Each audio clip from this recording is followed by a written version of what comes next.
Yes, we are live now. Hello friends, this is Imanshi and welcome to Let's Learn. Hopefully आप सभी बढ़िया होंगे, मस्त होंगे, जबरदस्त होंगे. सभी को गुड इवनिंग, नमस्कार, राम राम, सत श्री अकाल, अस्सलाम वालेकुम. What you feel connected with. Start करेंगे आज का सेशन और ये 30 आउट ऑफ 30 दो तीन सीरीज हमने पैरेलली जो है रन कर रहे हैं हम लोग, जिसमें से तो टॉपिक वाइज सीरीज को भी हम कंटिन्यू करते रहेंगे. वीक में एक बार प्रैक्टिस होना भी जरूरी है. इस वीक प्रैक्टिस नहीं हो पाई है 30 क्वेश्चंस की एक साथ, तो एक मिक्स्ड सेट है. आई थिंक ये 10 जनवरी का पेपर 1 है. अभी 2023 में जो एग्जाम्स आपके हुए हैं, ऑनलाइन एग्जाम सीटेट का जो पेपर हुआ है, और 6 टॉपिक्स हैं. सारे के सारे टॉपिक 30 क्वेश्चंस में कवर हो जाएंगे. पोल में आप आंसर करेंगे इसको एक टेस्ट की तरह लेकर के. टेलीग्राम चैनल पे आपको मिल जाएगा पीडीएफ. हालांकि कई सारे पीडीएफ एक साथ पेंडिंग है, बट मिल जाएंगे इवेंचुअली. लाइक शेयर सब्सक्राइब आप कर देंगे. इसके अलावा फर्स्ट क्वेश्चन पे चलते हैं, बहुत ज्यादा बातें किए बिना, और पोल में आप जवाब देंगे, पढ़ेंगे सवाल को और आंसर करेंगे. क्वेश्चन नंबर 1 क्या कहता है भाई? Which domain of child development deals with the affective component of child's personality, her feelings towards people, objects and surroundings. यानी बाल विकास का कौन सा क्षेत्र बच्चों के व्यक्तित्व के भावात्मक घटक से संबंधित है. अब देखो हिंदी में ये इजी हो गया, अदरवाइज इसी को अगर ये संवेगात्मक लिख देते तो कई लोग कंफ्यूज नजर आते, है ना. अफेक्टिव एस्पेक्ट या फिर भावात्मक घटक से संबंधित है, जैसा कि व्यक्तियों, वस्तुओं व उसके आसपास के प्रति बच्चों की भावनाओं की बात अगर होगी तो वो विकास के किस पहलू, किस प्रकार में आएगी, किस पक्ष में आएगी. अब इसको विकास का आपसे पूछ सकता है किस डोमेन में आएगी, आपसे पूछ सकता है किस टाइप ऑफ डेवलपमेंट से जुड़ी हुई है ये बात, है ना. तो ये किस क्षेत्र से जुड़ी हुई है, किस फील्ड ऑफ डेवलपमेंट से. तो जब बात भावनाओं की आ रही है कि आसपास की चीजों के बारे में, लोगों के बारे में, सराउंडिंग के बारे में जैसा वो महसूस करती है ना, कि भाई मुझे ये पेन बहुत पसंद है. तो पसंद क्या है? पसंद एक फीलिंग हो गई कि भाई लाइकिंग है मेरी इस चीज के प्रति, है ना कहीं एक इमोशनल एस्पेक्ट आ गया, है ना. फेवरेट कलर, तो ये सब फीलिंग्स से जुड़ी हुई चीजें हैं. और फीलिंग्स की बात कहां होती है? फीलिंग्स की बात क्या फिजिकल में होगी? नहीं, शारीरिक पक्ष में फीलिंग्स की नहीं, फिजिकल एक्टिविटी की बात होगी, है ना. स्पिरिचुअल एस्पेक्ट कुछ होता नहीं है विकास का, हम पढ़ते नहीं है पेपर में, ना एनसीईआरटी कहती है. इमोशनल एस्पेक्ट हाँ कह सकते हैं, कॉग्निटिव नहीं, क्योंकि ये थिंकिंग से ज्यादा जुड़ा हुआ है. जब बात थिंकिंग की होगी तो आप कॉग्निटिव की तरफ जाएंगे, लेकिन जब बात इमोशंस या फीलिंग्स की होगी तो आप इमोशनल एस्पेक्ट की तरफ जाएंगे, जिसको अफेक्टिव डोमेन भी कह देते हैं, है ना. इसको अफेक्टिव डोमेन भी कह देते हैं कि जो व्यवहार का ये दो चीजों से जुड़ा हुआ है. एक तो विकास के पक्षों से जुड़ा हुआ है, यानी टाइप्स ऑफ डेवलपमेंट से. दूसरा जो बीएस ब्लूम की आपकी टेक्सोनॉमी है वो 3 एस्पेक्ट के बारे में बात करती है. सीएपी कैप, सर पे लगाने वाली टोपी, कॉग्निटिव, अफेक्टिव और साइकोमोटर. तो कॉग्निटिव दिमाग से जुड़ा हुआ है, thinking, reasoning, problem solving, decision making, imagination, perception, memory, ये सब कॉग्निशन से संबंधित हैं.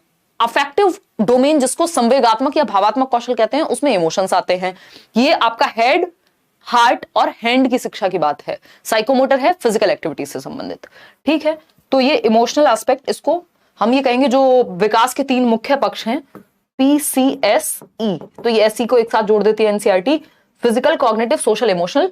तो इमोशनल जो है वो एस्पेक्ट है जो फीलिंग्स के बारे में है, ठीक है. चलिए खैर आगे बढ़ते हैं और समझते हैं क्वेश्चन नंबर 2 क्या कहता है, और आप उसके बारे में क्या कहना चाहेंगे पोल में बताएंगे. क्वेश्चन नंबर 2 कहता है the principle of individual difference variation states that, यानी व्यक्तिगत विभिन्नता का सिद्धांत बताता है कि जो चाइल्ड सेंटर्ड एजुकेशन है और इंडिविजुअल डिफरेंसेस हैं, ये दोनों टॉपिक मिलकर के आपके कम से कम 4 से 5 क्वेश्चन बनाते हैं. कल हम ये टॉपिक करने भी वाले हैं और इजी है, ये सबसे इजी टॉपिक मैं इसको कहना चाहूंगी, क्योंकि आपको 2-3 ही बातें याद रखनी होती है, ज्यादा रखनी ही नहीं है. जब इंडिविजुअल डिफरेंसेस की बात आ रही है, यानी व्यक्तिगत भिन्नता की बात आ रही है, यानी लोग भिन्न भिन्न प्रकार के होंगे, ठीक. तो आप लोग उत्तर दे रहे हैं सी, 96% लोग. बहुत बढ़िया, मैं मान सकती हूं कि आप लोग अभी ये चीज समझ पा रहे हैं, है ना, और बहुत ही बढ़िया. तो सेकंड क्वेश्चन क्या कहता है? All children have the same speed of physical development. जब हम इंडिविजुअल्स के डिफरेंस की बात कर रहे हैं कि इंडिविजुअल्स में वेरिएशन होता है, व्यक्तियों में भिन्नता होती है, तो हम सेम कैसे कह सकते हैं? भिन्नता और सेम होना या एक समान होना दो ऑपोजिट बातें हो गई, है ना. ये ऐसा ही हो गया कि मैं कहूं कि मैं प्योर वेजिटेरियन हूं और मैं बैठ करके यहाँ पे मटन चिकन खा रही हूं, है ना. तो ये ऑपोजिट बात हो गई. जब हम डिफरेंसेस की बात कर रहे हैं तो सेम कैसे हो सकती हैं चीजें? डिफरेंसेस में कुछ ही सिमिलैरिटी होंगी, ऑल सेम थोड़ी हो सकता है. तो ये तो गलत बात हो गई.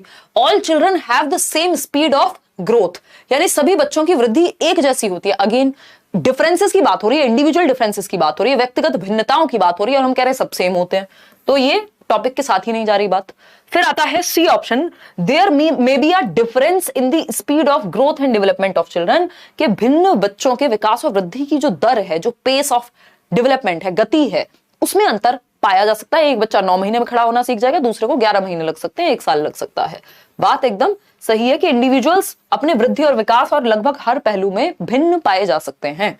Linguistic development happens at same rate, same rate पर विकास नहीं होता, याद रखेंगे।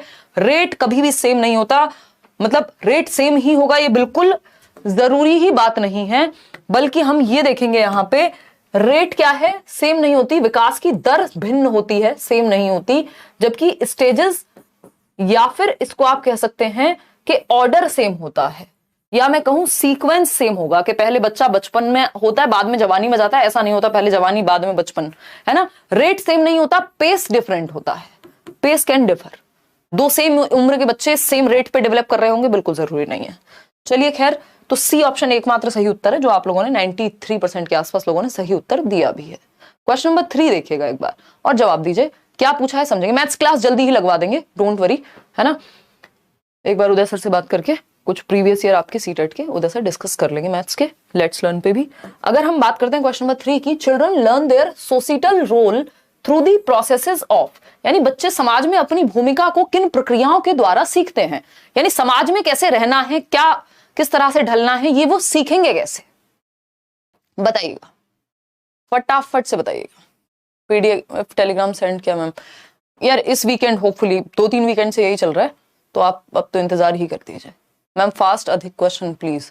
30 क्वेश्चंस का पूरा सेट है, जल्दी, चाहे कम समय लगे ज्यादा समय लगे, आराम से चल रहे हैं, ठीक है। सोशलाइजेशन एंड अकल्चरेशन, ये मैंने सोशलाइजेशन के टॉपिक में भी ये क्वेश्चन कराया था, ये क्वेश्चन रिपीट हुआ है और फिर भी आप लोग गलत कर रहे हैं। सिर्फ 61% लोग ही सही उत्तर दे पा रहे हैं, अदरवाइज गलतियां इसमें खूब हो रही हैं। देखिए, societal role through the process of, यानी बच्चे समाज में अपनी भूमिका को किन प्रक्रियाओं के द्वारा सीखते हैं। ये नहीं पूछा कि कॉग्निटिव डेवलपमेंट कैसे होता है। देखिए, ये दोनों चीजें तो हमेशा ही हर प्रक्रिया में होती हैं, लेकिन ये कॉग्निटिव डेवलपमेंट या स्कीमा अपडेट करने के लिए पूछा होता तो ये उत्तर ज्यादा एप्ट हो जाता, उचित हो जाता। लेकिन क्योंकि हमसे पूछा है सोशल रोल हम कैसे सीखते हैं, तो सोशल रोल हम सोशलाइजेशन की प्रक्रिया के माध्यम से और अकल्चरेशन के माध्यम से, जिसको उत्संस्करण कहते हैं या परासंस्करण भी कह देते हैं कई लोग। सामाजिकरण यानी समाज में कैसे रहते हैं, समाज के क्या नॉर्म्स हैं, क्या वैल्यूज हैं, क्या नियम हैं, क्या कायदे कानून हैं, क्या डिजायरेबल चीजें हैं जो एक्सेप्टेबल हैं, कौन सी अनएक्सेप्टेबल चीजें हैं, ये सारी चीजें सोशलाइजेशन का हिस्सा है, एक प्रक्रिया है जिसके माध्यम से हम समाज में रहने के लायक बनते हैं, विच इज समाजीकरण। और अकल्चरेशन क्या है, अकल्चरेशन है समाज भी अलग अलग तरह के होते हैं, है ना। हमारे कल्चर में धोती कुर्ता हो सकता है, लेकिन हम वेस्टर्न कल्चर से क्या सीख ले रहे हैं भाई, जीन्स पहनना, टी शर्ट पहनना। तो ये अकल्चरेशन की प्रक्रिया के थ्रू हमने सीखा कि हम डिफरेंट कल्चर या समय के बदलने के साथ डिफरेंट चीजें भी एक्वायर कर ले रहे हैं। एन कल्चरेशन एक प्रोसेस होती है, यहाँ पे EN अगर लिखा होगा उसका मतलब होता है आप अपने कल्चर को सीख रहे हैं। अकल्चरेशन में बाकी कल्चर भी मिक्स हो सकते हैं। तो ये दोनों ही प्रक्रियाओं के माध्यम से सोसाइटल रोल व्यक्ति जो है सीखता है, और समाजीकरण जीवन पर्यंत चलता रहता है, समाज बदलता रहता है, लोग बदलते रहते हैं, नियम कायदे कानून बदलते रहते हैं। एसिमिलेशन एंड एकोमोडेशन की जो प्रक्रिया है, चाहे वो B हो चाहे वो C हो, देखिए ये ऐसा नहीं है अकल्चरेशन या सोशलाइजेशन में अडेप्टेशन नहीं होता, एसिमिलेशन नहीं होता, होती हैं चीजें। लेकिन जब बात हो रही है सोशल रोल्स को एक्वायर करने की, तो वो सामाजिकरण की प्रक्रिया के माध्यम से होगा। मतलब जो ज्यादा बेहतर उत्तर है, जो पूछा गया उसके अनुसार हमें उत्तर देना होता है ना, तो उस केस में वो अकल्चरेशन और सोशलाइजेशन है। अगर कॉग्निटिव एस्पेक्ट में स्कीमा को अपडेट करने की बात होती तो आंसर एसिमिलेशन और एकोमोडेशन हो जाता, या फिर सोशलाइजेशन या अकल्चरेशन में से कुछ नहीं होता ऑप्शन में, ठीक है ना। तो ये आपको देखना पड़ेगा पूछा क्या है, उस सेंस में फिर आपको जवाब देना है। ऑप्शन एक से ज्यादा भी सही हो सकते हैं, लेकिन बेस्ट कौन सा है वो चूज करना है। क्वेश्चन नंबर 4 देखिए एक बार। अकॉर्डिंग टू जीन प्याजे के अनुसार, when a child is shown a toy, यानी जब एक बच्चे को एक खिलौना दिखाया जाता है, and then it is hidden, और फिर छिपा लिया जाता है। यानी बच्चे को दिखाया गया क्या, खिलौना, ठीक, बच्चे को खिलौना दिखाया गया और फिर छिपा लिया गया ऐसे करके पीछे या कहीं भी, ठीक है। अब इंस्टेड ऑफ फॉरगेटिंग, अब बच्चा ये खिलौना भूला नहीं है, about it the child tries to find that toy. अब बच्चा आसपास देखेगा, आपके हाथ में देखेगा, इधर देखेगा, वो भूला नहीं है कि ये टॉय अब एग्जिस्ट नहीं करता। At dash stage this characteristic is found in the child and it is called, यानी किस अवस्था में ये जो गुण है वो पाया जाएगा कि बच्चा अब इस खिलौने को खोज में लगेगा, इसकी खोज करेगा, ना कि भूल जाएगा। बताइएगा। अगर भूल जाता है तब भी सेम आंसर है, किस स्टेज में भूलता है तब भी आंसर सेम ही है, और किस स्टेज में नहीं भूलता है तब भी आंसर सेम ही है, क्योंकि इसी स्टेज के अंत तक आते आते वो याद भी रखने लगता है, ऑब्जेक्ट परमानेंस उसमें आने लगती है। कौन सी स्टेज है? Same stage, sensory motor. तो पूछा क्या है पहले? एट सेंसरी मोटर स्टेज, गत्यात्मक अवस्था प्याजे की, SPCF आपको निमोनिक पता है। सेंसरी मोटर गत्यात्मक अवस्था जन्म से 2 वर्ष की अवस्था के अंत तक आते आते 8-9 से 12 महीने के आसपास। And it is called object permanence. Object permanence यानी वस्तु स्थायित्व। अब वस्तु स्थायी हो गई उसके दिमाग में, अब उसने देख लिया कि ये एग्जिस्ट करती है, चाहे आप मेरे सामने से ले लो लेकिन मेरे दिमाग में तो रहेगी, तो out of sight out of mind नहीं होता। तो सेंसरी मोटर स्टेज में ऑब्जेक्ट परमानेंस वो अचीव कर लेता है। कमी या लैक ऑफ ऑब्जेक्ट परमानेंस भी इसी स्टेज की शुरुआत में है और अंत में इसी में अचीव भी कर लेगा। ठीक है, प्री ऑपरेशनल इसका सही उत्तर नहीं होगा, कॉन्क्रीट ऑपरेशनल तो बिल्कुल पॉसिबल ही नहीं है। ठीक है, ऐसा नहीं है प्री ऑपरेशनल में ऑब्जेक्ट परमानेंस हो नहीं रही है, लेकिन गुण किस स्टेज का है बात उसकी चलेगी। क्वेश्चन नंबर 5 देखिएगा, टू फैसिलिटेट कॉग्निटिव डेवलपमेंट यानी संज्ञानात्मक विकास को बेहतर बनाने के लिए, सुसाधित करने के लिए बच्चों में जीन पियाजे gave importance to dash while Lev Vygotsky emphasised dash. ये दोनों टॉपिक मैं आपको करा चुकी हूं क्वेश्चंस की फॉर्म में यूट्यूब पे, और वैसे भी ये टॉपिक्स हम पढ़ चुके हैं प्रीवियसली, तो अगर आपने नहीं देखा है तो वो आप जाकर के देख लेंगे। ठीक है ना, और फिर लाइक और शेयर भी कर देंगे जब उस सेशन को देखेंगे, इस सेशन को देखेंगे। अभी भी जितने भी लोग देख रहे हैं 10,165 अभी हम जुड़ गए हैं 11 मिनट में, तो सिर्फ 2800 लोगों ने लाइक शेयर किया है। ये एकदम जस्टिफिएबल नहीं है, है ना। मोकेम्बो बिल्कुल खुश नहीं हुआ है देख के। चलिए खैर, ए 82% लोग कह रहे हैं उत्तर।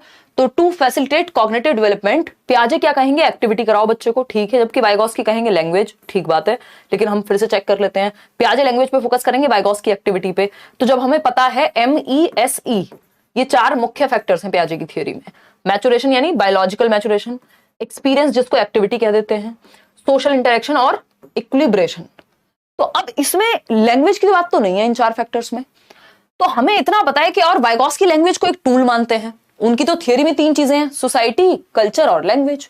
तो हम ये कहें कि पियाजे ने लैंग्वेज को इंपॉर्टेंस दी है और वाइगोस्की ने एक्टिविटी को, तो ये गलत बात हो जाएगी। ऐसा नहीं वाइगोस्की ने एक्टिविटी को मना कर दिया, लेकिन जो मेन फैक्टर्स हैं उसमें ये बात नहीं है। वहां सोशल इंटरेक्शन है जो एक्टिविटी के नाम पे, रिवॉर्ड पनिशमेंट की बात दोनों में से कोई नहीं करता। तो क्रियाएं करने व भाषा, भाषा की बात कौन करेगा? पियाजे करेंगे। ये आज डिस्कनेक्ट हो रहा है बीच बीच में, कुछ तो पंगा है।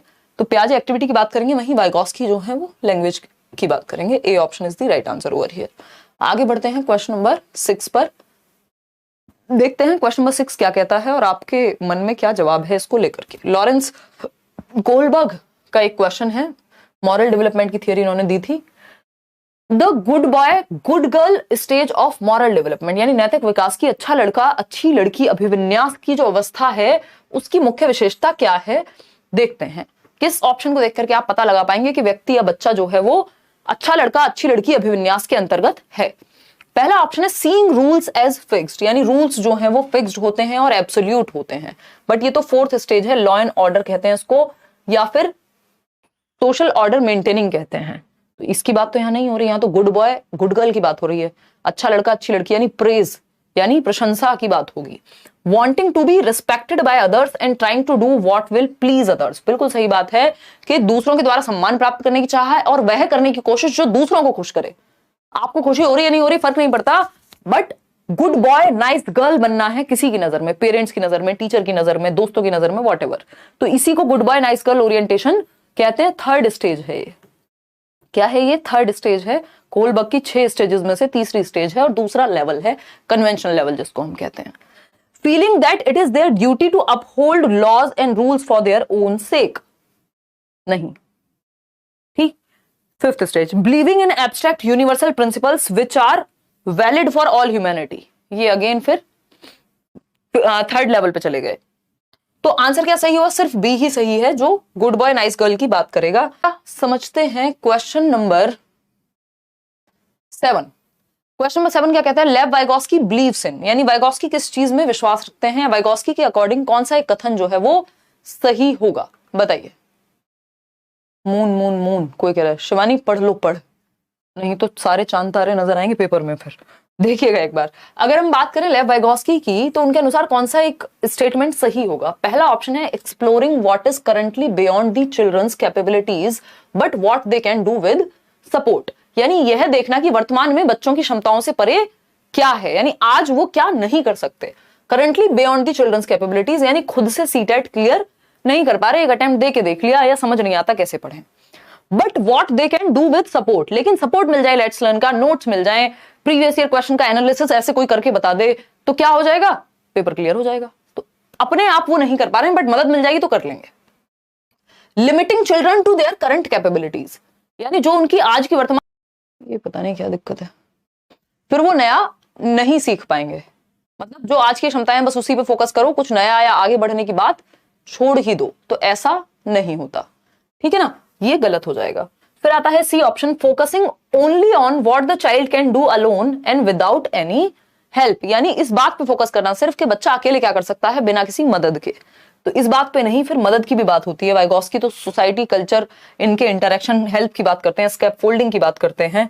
Aiming to teach concepts that are way beyond the zone of proximal development, यानी ZPD से बहुत दूर हैं जो कॉन्सेप्ट, बहुत दूर पे दिक्कत हो जाएगी। क्यों? क्योंकि वो बच्चे की पहुंच से ही दूर हो गए, वो मदद से भी नहीं सीखे जा सकते अगर वे बियॉन्ड है, तो थोड़ा सा ही आगे होने चाहिए बच्चे की रीच से, ताकि हल्के से मुश्किल उसको लगे, लेकिन ऐसा नहीं होना चाहिए कि उसको दूर दूर तक कुछ समझ में ही ना आए। अगर आप वो डायरेक्टली उसको समझाने लग जाएंगे जो दूर दूर तक भी समझ ना आए, तो फिर वो समझाने से या हेल्प से भी नहीं समझेगा। आपको जो पास का दायरा है उसमें सिखाना होता है, प्रॉक्सिमल डेवलपमेंट में, ना कि प्रॉक्सिमल डेवलपमेंट से दूर जाकर के सिखाना होता है। तो डिफिकल्टी लेवल उतना ही रखना है जितना समझ में आ सके। तो यह देखना कि वर्तमान में बच्चों की क्षमताओं से परे क्या है, लेकिन वो समर्थन के साथ कर सकते हैं, यानी they can not do it without help but can do it और achieve something with the help of the more knowledgeable other. इतनी बात क्लियर है? A option is the right answer over here. आगे बढ़ेंगे नेक्स्ट क्वेश्चन पे। Next question क्या है? Question number है 8। अगेन वाइगॉस्की से क्वेश्चन है। Lev Vygotsky viewed cognition as inherently. लेव वाइगॉस्की संज्ञान को किस प्रकार से समझते हैं, यानी कॉग्निशन के बारे में वाइगॉस्की का क्या विचार है। और आपको पता है इनकी थियरी जो है वो कॉग्निटिव डेवलपमेंट की थियरी है, जिसका नाम सोशियो कल्चरल अप्रोच है, सामाजिक सांस्कृतिक सिद्धांत है। बट ये कहते हैं समाज और संस्कृति के द्वारा अन्योन्य क्रिया करके, अंतः क्रिया करके, उनके साथ इंटरेक्शन करके बच्चे का संज्ञान, उसकी समझ, उसकी थिंकिंग, रीजनिंग, ये सारी एबिलिटीज क्या होती है, बढ़ती हैं। ये क्या हो रहा है यार, पता नहीं, आज तो कुछ तो नेटवर्क का कुछ तो पंगा है, क्या इशू है ये नहीं पता मुझे, बीच बीच में डिस्कनेक्ट हो रहा है, आपका जो ये कनेक्शन है ब्रेक हो रहा है। Lev Vygotsky viewed cognition as inherently genetic होता है। वाइगॉस्की तो जेनेटिक्स की, मैचुरेशन की और बायोलॉजी की बात भी नहीं करते, है ना, इंडिविजुअल, जबकि इनको इस बात पे क्रिटिसाइज भी किया जा चुका है, ये इनका क्रिटिसिज्म भी है कि बायोलॉजिकल एज की आपने इनकी पूरी थियरी में कहीं बात नहीं हुई, वो बस भाषा के कॉन्टेक्स्ट में, वो भी ऐसा नहीं है कि एकदम से समझ आ जाएगी, वो नेचुरली हो रही हैं चीजें। इंडिविजुअलिस्टिक एंड एक्टिविटी बेस्ड, यानी इंडिविजुअलिस्टिक बात करेंगे भाई, जो व्यक्ति सोसाइटी कल्चर की बात कर रहा है वो इंडिविजुअल सीखने की बात करेगा, ग्रुप में सीखने की बात करेगा, ग्रुप में सीखने की बात करेगा। यूनिवर्सल एंड इनवेरिएंट, देखिए ये यूनिवर्सल इनवेरिएंट कौन बात करता है, जो स्टेजेस की बात करे कि दुनिया में पूरी यही स्टेजेस होती हैं, बट ये तो कह रहे हैं कल्चर का प्रभाव पड़ेगा, जिस संस्कृति में आप रह रहे हैं उस पर आपके विकास का प्रभाव पड़ेगा, जिस समाज में आप रह रहे हैं उसका प्रभाव पड़ेगा। तो ये तो बात गलत हो गई, सबके लिए एक जैसा थोड़े हुआ फिर विकास। सोशल एंड लैंग्वेज बेस्ड, यानी सामाजिक व भाषा आधारित है जो संज्ञान है, कि हम अपने संज्ञान को विकसित करते हैं, क्या किताबें हम पढ़ रहे हैं, क्या बातें हम कर रहे हैं, किस भाषा का प्रयोग हम कर रहे हैं, तो भाषा के माध्यम से हम अपने संज्ञान, अपनी समझ को विकसित करते हैं, और किस समाज या किन लोगों में हम इंटरेक्ट कर रहे हैं। तो D option is the right answer over here. Society, culture और लैंग्वेज, इन तीनों में से ही कोई आंसर इनका होता है, जिसमें से 2 ऑलरेडी ऑप्शन में थे। अब आता है 9th question. In a child centred classroom, यानी एक बाल केंद्रित कक्ष में टीचर को क्या करना चाहिए, शिक्षिका को क्या करना चाहिए, बताइएगा फटाफट से। कोई कह रहा है पंजाब से हैं, क्या BPSC फिल कर सकते हैं। उसमें ना कई लोगों को गलतफहमी है कि उसमें तो लिखा हुआ है भारत का नागरिक हो। भारत का नागरिक एज वेल एज, मतलब आप ठीक ठाक नागरिक हैं, उसमें ऐसा भी कुछ मेंशन्ड है कि आप क्रिमिनल और वो सब नहीं है, मतलब नॉर्मल एक नागरिक हैं भारत के, और दूसरा स्थायी नागरिक होंगे आप किसके, बिहार के। तो भारत के नागरिक हैं तभी आप बिहार के नागरिक भी हो पाएंगे, है ना। तो या बिहार के नागरिक हैं तो भारत के नागरिक ऑटोमेटिक होंगे, दोनों चीजें मतलब इंटर रिलेटेड हो गई।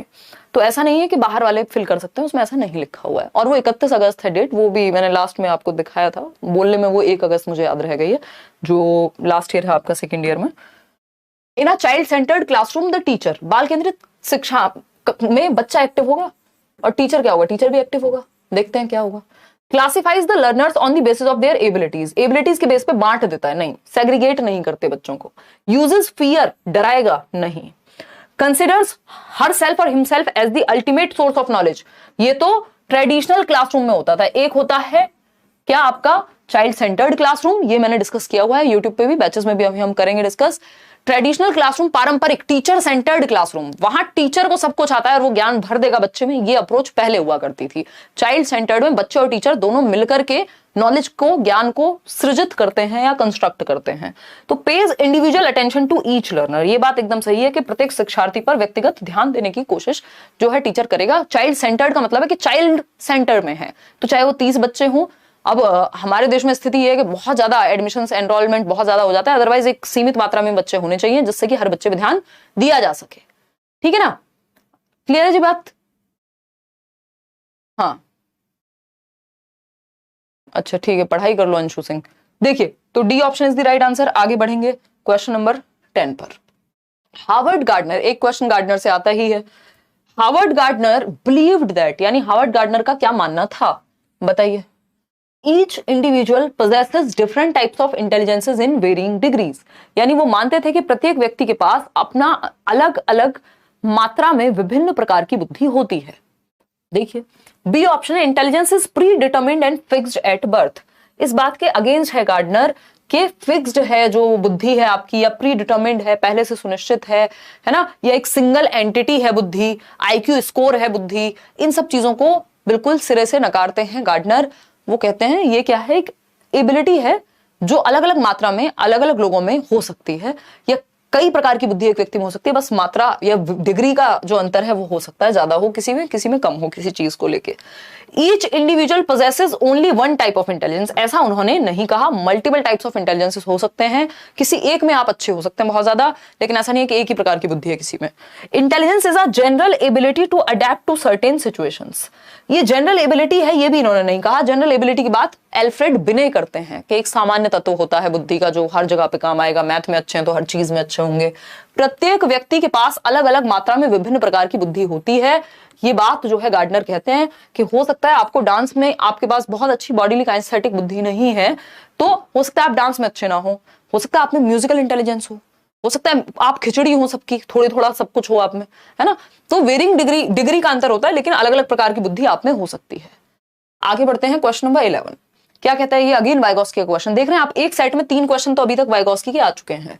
अकॉर्डिंग टू लेव वाइगोस्की, प्राइवेट स्पीच निज वाक, याद करो कौन सी स्टेज है ये, याद आ रहा है, कुछ नहीं आ रहा भाई, 2 से 3 से 6 भी आ जाता है कई बार पेपर में, नहीं तो 2 से 6 आप इसको लगा के चलो, ठीक। निज वाक, ईगोसेंट्रिक स्पीच जो प्री ऑपरेशनल में आती है पियाजे के अनुसार, तो helps the students to regulate their thinking, यानी विद्यार्थियों की सोच को विनियमित करती है जो निजी संवाद है। या फिर B option, does not impact student thinking पे कोई प्रभाव नहीं पड़ता।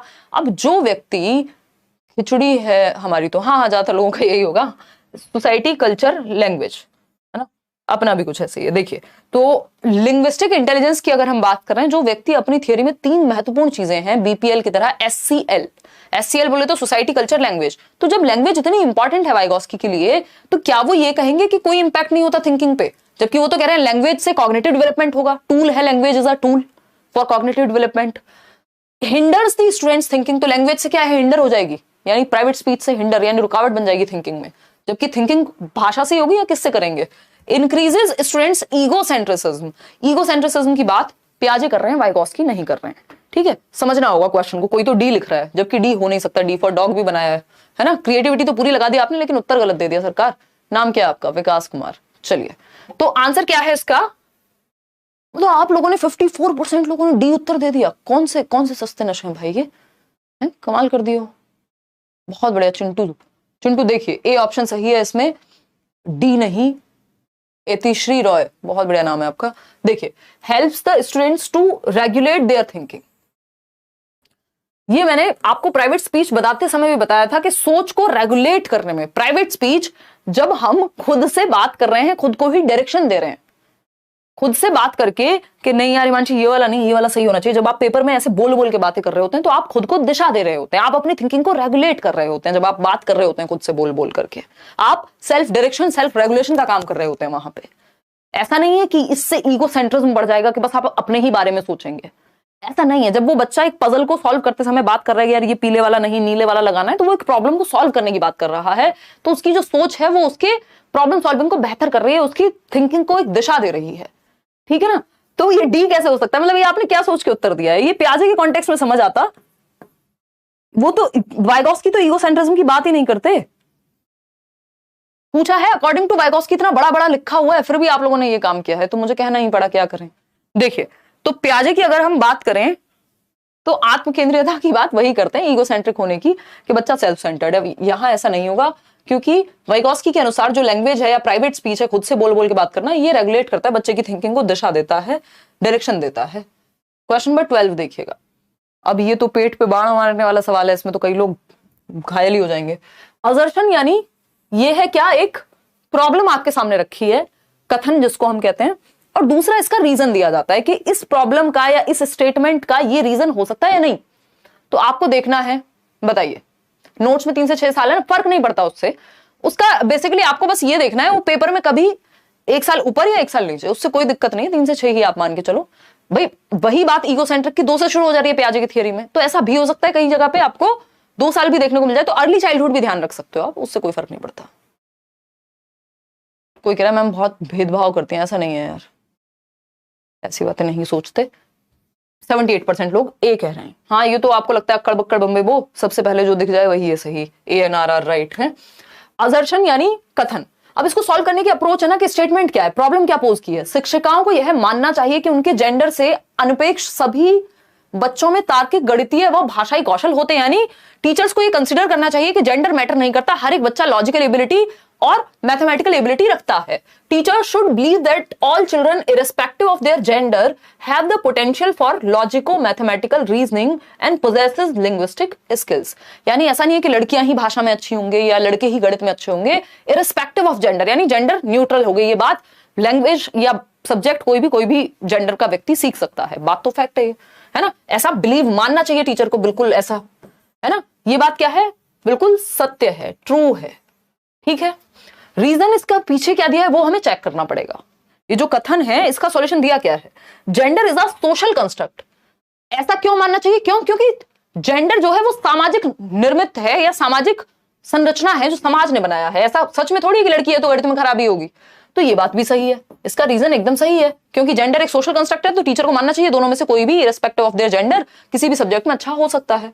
तो इसलिए क्योंकि ए भी सही था और इसका रीजन भी सही है, तो इसलिए ANRR राइट और इसका रीजन भी सही है, तो करेक्ट एक्सप्लेनेशन है ए की आर जो है। अगर ये अपने आप में दो अलग, ये सही भी होता और ये सही होता, लेकिन ए जो है आर जो है ए का रीजन नहीं होता, तब फिर हो जाता ANRR true but R is not the correct explanation of A. तो इसको ध्यान में रख के उत्तर देना होता है, ऐसा नहीं है दोनों देखे सही हैं तो पहला ही लगा दिया। देखना पड़ेगा क्या रीजन सही है वो, या बस सिर्फ अपने आप में स्टेटमेंट सही है, क्या एक दूसरे के लिए सही है ये दोनों, या फिर इंडिविजुअली ही सही है बस। तो इंडिविजुअली से नहीं चलेगा कि तुम भी बहुत बढ़िया इंसान हो, मैं भी बहुत बढ़िया इंसान हूं, और मैंने कह दिया अच्छा दोनों बढ़िया इंसान है और रीजन भी फिर सही लगा दिया, वो नहीं चलेगा, ठीक है ना। एक दूसरे के लिए सही है तभी ये वाला सही आएगा कि सही रीजन है ए का। इस चीज का ध्यान रखना है हमेशा सॉल्व करते समय। क्वेश्चन नंबर 13 पे चलते हैं, क्या कहता है question number 13, what kind of diversities should a teacher include in her classrooms. यानी एक शिक्षिका को अपनी कक्षाओं में किस प्रकार की विविधताओं को शामिल करना चाहिए। यानी कि आपकी क्लासरूम में बहुत सारे विविध बच्चे होंगे, विविध का मतलब क्या है, डिफरेंट, चाहे वो दिखने में हो, भाषा में हो, कल्चर में हो, कास्ट में हो, अपने इंटरेस्ट एप्टीट्यूड एटीट्यूड में हो, अलग अलग बच्चे हो सकते हैं, ठीक है ना विकास। तो अगर हम बात करें तो किस किस तरह की डाइवर्सिटी को आपको इंक्लूड करना चाहिए, यानी शामिल करना चाहिए किस प्रकार की विविधता को एक शिक्षिका के रूप में। इकोनॉमिक यानी आर्थिक रूप से कोई कमजोर है, कोई बहुत ही संपन्न है, कोई मिडिल क्लास है, कोई फर्क नहीं पड़ता, इंक्लूड करेंगे आप। रीजनल यानी क्षेत्रीय, किसी भी क्षेत्र से आ रहा है, इंक्लूड करेंगे आप। लिंग्विस्टिक, अलग अलग भाषा बोलते हैं बच्चे, इंक्लूड करेंगे आप। सोशियो कल्चर, अलग अलग सामाजिक सांस्कृतिक परिप्रेक्ष्य से आ रहे हैं, बिल्कुल सही बात है बच्चे। सॉरी, इंक्लूसिव एजुकेशन की जब हम बात कर रहे हैं या डाइवर्सिटी की जब हम बात कर रहे हैं, हम कह रहे हैं हर एक प्रकार की भिन्नता चलेगी, यूनिटी इन डाइवर्सिटी की बात करते हैं। तो फर्स्ट, सेकंड, थर्ड, फोर्थ चारों ही सही हैं। तो जब आप चारों में से किसी को नेगेटिव या एलिमिनेट नहीं कर पा रहे हैं तो डी ऑप्शन हो गया जिसमें चारों ऑप्शंस सही हैं। ये सबसे इजी क्वेश्चन था आज का। क्वेश्चन नंबर 14 देखिएगा और बताइएगा क्या है कहानी। आज एक छोटी सी एक्सरसाइज है, हर एक सेशन में कोशिश करनी है ये बताना है सबसे मुश्किल क्वेश्चन कौन सा लगा आपको, नंबर या उसके बारे में कुछ। हाँ, पानी पी लिया करेंगे भाई। देखिए बताइए।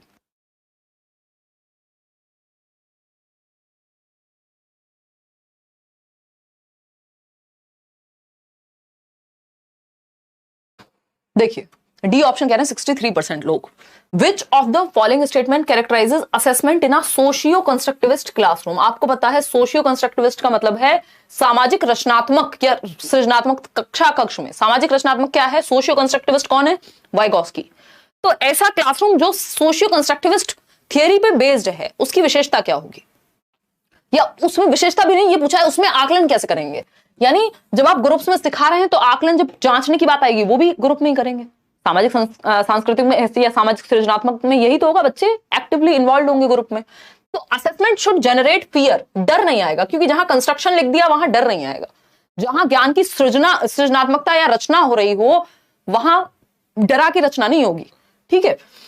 Assessment includes a variety of tools including portfolios, classroom interactions. ये बात सही है। बच्चे जहां पोर्टफोलियो में बच्चे की सारी जो भी एबिलिटीज होंगी, जो भी उसने अच्छा किया है ना, जो भी काला चिट्ठा होगा सब आ जाएगा। और इंटरेक्शन जो क्लासरूम इंटरेक्शन है, बच्चा कैसे डिबेट्स में पार्टिसिपेट करता है, ग्रुप डिस्कशन में पार्टिसिपेट करता है, ग्रुप एक्टिविटी में पार्टिसिपेट करता है, उस बेसिस पे हम उसका आकलन करते हैं। बात तो सही है, बच्चा एक्टिव रहेगा इसमें। Assessment is carried out to enhance the children's ability to reproduce information. ये एकदम खराब बात है। रिप्रोड्यूस का मतलब हो गया आपने जो रट्टे लगाए उसकी उल्टी कर देनी है पेपर पे जाके, मतलब उसको रिप्रोड्यूस कर देना है, उगल देना है, रट्टा लगा देना है। वो याद कीजिए आप 3 इडियट्स का चतुर रामलिंगम, वो बन जाना है, रिप्रोड्यूस करना है इन्फॉर्मेशन को नहीं। Assessment should focus only on what the child does not know rather than what the child knows. यानी मूल्यांकन को केवल बच्चे को जो नहीं जानता उस पर फोकस करना चाहिए, जो वो जानता है उस पर फोकस नहीं करना चाहिए। जबकि ऐसा नहीं होना चाहिए, जो बच्चा जानता है उसको भी आप आधार बना करके आगे उसको सिखाते हैं। तो बी ऑप्शन एकमात्र सही उत्तर है, जहां पे हम मल्टीपल वेज में बच्चे को वैरायटी ऑफ वेज में असेस कर रहे हैं, उसमें भी बच्चा एक्टिव रहेगा। आगे बढ़ेंगे क्वेश्चन नंबर 15 पर। क्या कहता है क्वेश्चन नंबर 15? ये कहता है which skills are tested in the question. यानी एक क्वेश्चन पूछा गया है, इस क्वेश्चन में कौन से कौशल टेस्ट हुए हैं या किन कौशलों का मूल्यांकन या परीक्षण शामिल है। क्वेश्चन क्या है भाई? How can teachers create a progressive classroom that respects the needs, interest and capabilities of every child. यानी इस प्रश्न में कौन से कौशलों का परीक्षण शामिल है? प्रश्न क्या है? सभी बच्चों की जरूरतों, रुचियों व योग्यताओं का सम्मान करते हुए शिक्षक एक प्रगतिशील कक्षा कक्ष की रचना कैसे कर सकते हैं। प्रगतिशील कक्षा कक्ष क्या है? Progressive education, lab schools, John Dewey जिनकी हम बात कर रहे थे, शिकागो में, अमेरिका में स्कूल्स खोले थे। बच्चा एक्टिव रहता है इनमें, आउट ऑफ इंटरेस्ट पार्टिसिपेट करेगा, है ना। और हम प्रेजेंट के लिए सिखाते हैं, इसमें वर्तमान जीवन के लिए सिखाते हैं ग्रुप में। तो ओनली नॉलेज पे फोकस होगा या फिर ओनली कॉम्प्रिहेंशन पे या प्रॉब्लम सॉल्विंग पे? बच्चा एक्टिव चाहिए हमें, चाहे हम प्रोग्रेसिव एजुकेशन की बात करें, चाइल्ड सेंटर्ड एजुकेशन की बात करें, एक ही बात है। बस आपको मतलब एक बात है बच्चे को एक्टिव रखने की दृष्टि से, ठीक है ना। तो बच्चे का एक्टिव रहना यहां जरूरी है। तो हम ये देख रहे हैं कौन सी स्किल टेस्ट हुई है इस क्वेश्चन में कि how can teachers create a progressive classroom that respects the needs, interest and capabilities of every child. यानी सभी बच्चों की जरूरतों, रुचियों व योग्यताओं का सम्मान करते हुए शिक्षक एक प्रगतिशील कक्षा कक्ष की रचना कैसे करें। अभी कैसे करेगा मतलब क्या है? कैसे करेगा मतलब है एक प्रॉब्लम है टीचर के सामने सॉल्व करने के लिए, तो इसमें प्रॉब्लम सॉल्विंग टेस्ट हुई है कि एक प्रॉब्लम रखी गई है, उसको कैसे सॉल्व किया जाएगा। तो ये प्रॉब्लम सॉल्विंग पोज की गई है इस क्वेश्चन के माध्यम से। तो आपको आंसर इस क्वेश्चन को पढ़ते हुए देना था, है ना। सिर्फ नॉलेज थोड़ी चेक किया कि टीचर को नॉलेज कितनी है, समझता कितना है। कन्वर्जेंट थिंकिंग में तो 1 वर्ड में आंसर दे देते वो, लेकिन यहाँ एक प्रॉब्लम पोज की गई है, उसके सॉल्यूशन पे फोकस्ड है जो व्यक्ति है। तो दोनों ही बातें हमने यहाँ जान ली। आगे बढ़ते हैं। यहाँ जॉन डुई से खैर कोई डायरेक्ट ताल्लुक नहीं था, बट आपको पढ़ के समझ जाना है कि प्रॉब्लम सॉल्विंग की बात यहाँ हो रही है। क्यों? क्योंकि एक प्रॉब्लम रखी गई है, उसका सॉल्यूशन ढूंढने की बात हो रही है। Inclusion is not promoted by, यानी समावेशन किससे बढ़ावा नहीं मिलता। समावेशन मतलब वैरायटी वाले बच्चों को, इंडिविजुअल डिफरेंसेस वाले बच्चों को आप इंक्लूड कर रहे हैं क्लास में। तो कौन सी एक चीज है जो नेगेटिव होगी? Will not promote inclusive education. Flexible grouping, यानी लचीला समूह, डिफरेंट एबिलिटी वाले बच्चे एक ग्रुप में हो। रीजनेबल एकोमोडेशन, यानी उचित समायोजन, यानी आप रीजनेबली एकोमोडेट कर लें, चेंज कर लें ग्रुप में या क्लास में, जो भी चेंज लाने की जरूरत हो, जैसी आवश्यकता हो उसके अनुसार परिवर्तन, ये भी फ्लेक्सिबिलिटी की बात करेगा।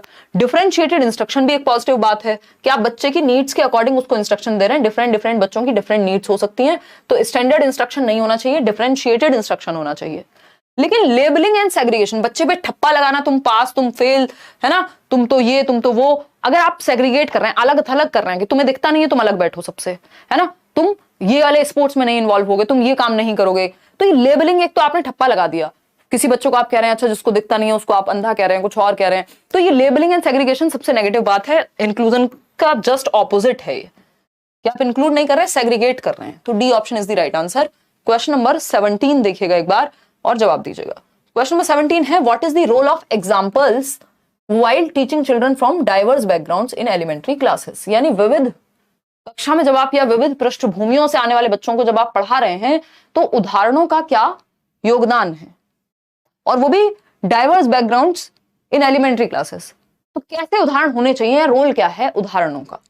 पहला है, teacher should take only those examples that are given in the text book. तो सिर्फ टेक्स्ट बुक तक नहीं सीमित रहना, बियॉन्ड टेक्स्ट बुक जाना है, रियल लाइफ तक जाना है। Teacher should give examples and prompt children to bring examples from their lives. यानी शिक्षक को खुद उदाहरण देने चाहिए और बच्चों को उनकी निजी जिंदगी से उदाहरण देने के लिए प्रोत्साहित करना चाहिए, कि वो अपनी रियल लाइफ से बच्चे खुद प्रोत्साहित हो किसी चीज का उदाहरण देने के लिए। आप जेंडर पढ़ा रहे हैं तो उस पर उदाहरण हो आपके पास, आप एनवायरमेंट के बारे में बता रहे हैं तो बच्चों को भी मौका दे रहे हैं कि वो अपनी रियल लाइफ से वहां पर एग्जाम्पल्स पुट करें। बात तो सही लग रही है। सी ऑप्शन पढ़ते हैं, teacher should encourage only children from dominant groups to give examples. यानी जो डोमिनेंट ग्रुप हैं, जो ज्यादा प्रभावी हैं उस एरिया में या उस क्लास में, उन्हीं को मौका देंगे कि यही अच्छा बताएंगे, सबको मिलना चाहिए मौका। Teacher should focus on giving examples from her own experience. सिर्फ अपने एक्सपीरियंस से नहीं, बेटर यह है कि टीचर और बच्चे दोनों इन्वॉल्व हो। तो टीचर भी एग्जाम्पल दे और बच्चे भी क्या है यहाँ पे एग्जांपल्स अपने जीवन से जोड़ रहे हैं। तो ज्यादा बेटर ऑप्शन डी ऑप्शन से बी है, तो हम जो ज्यादा बेटर है उसके साथ जाएंगे, अदरवाइज डी गलत नहीं था। आगे बढ़ेंगे क्वेश्चन नंबर 18 पे। अगेन पेट पे बाण मारने वाला सवाल देखिए। क्वेश्चन नंबर 18 है, असर्शन यानी एक स्टेटमेंट है और इसका एक रीजन दिया है। स्टेटमेंट पढ़ते हैं पहले। Students with attention deficit hyper activity disorder, यानी एडीएचडी एक समस्या है ना, एक डिसऑर्डर है बच्चे को, attention deficit hyper activity disorder, यानी अटेंशन में कमी है, एक्टिव जरूरत से ज्यादा है, टिक के बैठ नहीं पाता। Benefit from a well designed approach that reduces visual and auditory distractions. तो एक एडीएचडी वाले बच्चे को भी मदद मिल सकती है ऐसे एनवायरमेंट से, ऐसी डिजाइंड अप्रोच से जो विजुअल एंड ऑडिटरी डिस्ट्रैक्शन को कम से कम करती हो। यानी बच्चा ध्यान दे पाए इस तरह की सामग्री आप विजुअल या अगर हम बात कर रहे हैं ऑडिटरी प्रेजेंट कर रहे हैं। आर क्या है, इसका रीजन क्या है? Students with ADHD have low concentration span and get distracted easily. यानी जो बच्चे हैं जिनको एडीएचडी होता है उनका ध्यान केंद्रित करने की जो अवधि है वो कम होती है, ज्यादा देर तक अटेंशन नहीं वो रख सकते, अटेंशन में डेफिसिट होता है, तभी attention deficit hyper activity disorder कह रहे हैं, ठीक है ना। वो उनका ध्यान आसानी से भंग हो जाता है, बात एकदम सही है। इसलिए ऐसी सामग्री का प्रयोग करना है जिससे ध्यान कम से कम भंग हो या ध्यान लग सके ज्यादा से ज्यादा, बात एकदम सही है। और छोटे छोटे ब्रेक्स में पढ़ाना होता है इनको। तो A and R are right और R is the correct explanation, तो इसमें तो कोई डाउट बचता ही नहीं है। क्वेश्चन नंबर 19 देखिएगा। क्वेश्चन नंबर 19 क्या है भाई? क्वेश्चन नंबर 19 है inclusion of students with visual impairment, यानी ऐसे बच्चों को इंक्लूड करना, समावेशन जो दृष्टि बाधित हैं, देखने में समस्या है या बहुत हद तक विजन जो है वो अफेक्टेड है, ठीक है ना। तो दृष्टि बाधित को आप इंक्लूड कर रहे हैं यदि, तो उस केस में क्या करना होगा?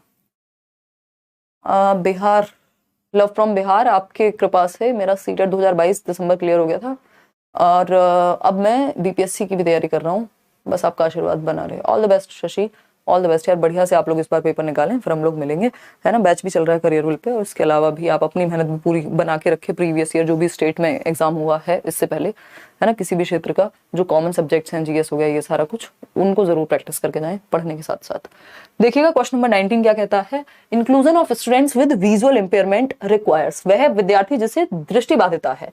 बुक्स देंगे जिनमें पिक्चर्स हो और स्मॉल प्रिंट हो, मतलब मुझे देखने में समस्या और मैं इतना छोटा लिख के दिखाऊं किसी को, तो फिर तो उसको और ज्यादा दिक्कत होगी। तो ये तो पॉजिटिव तरीका नहीं हुआ इंक्लूड करने का। आप वैसे ही मना कर दो कि हम नहीं पढ़ाएंगे, ये तो आप टॉर्चर कर रहे हो बच्चे को।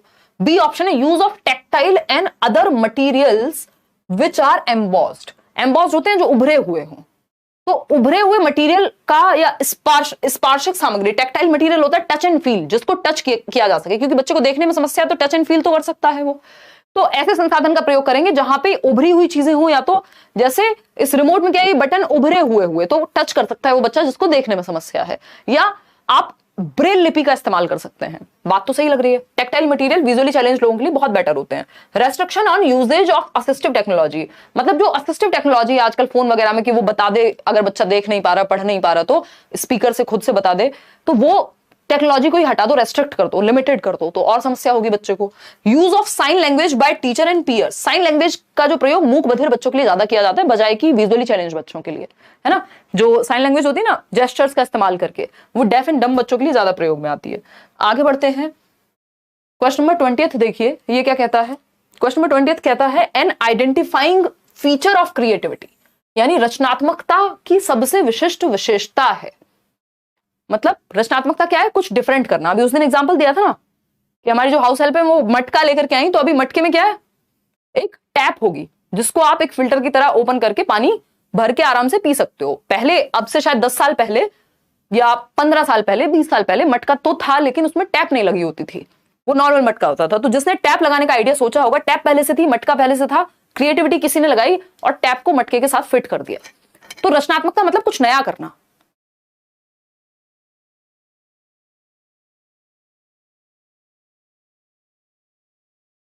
बताइएगा फटाफट से, सी ऑप्शन कह रहे हैं कई लोग। An identifying feature of creativity, क्या होगी रचनात्मकता का फीचर। इसमें मैंने एक सेशन भी किया हुआ है बहुत पहले के टाइम पे कि कैरेक्टरिस्टिक्स या इसके कुछ एलिमेंट्स होते हैं, FFOE, ठीक है ना।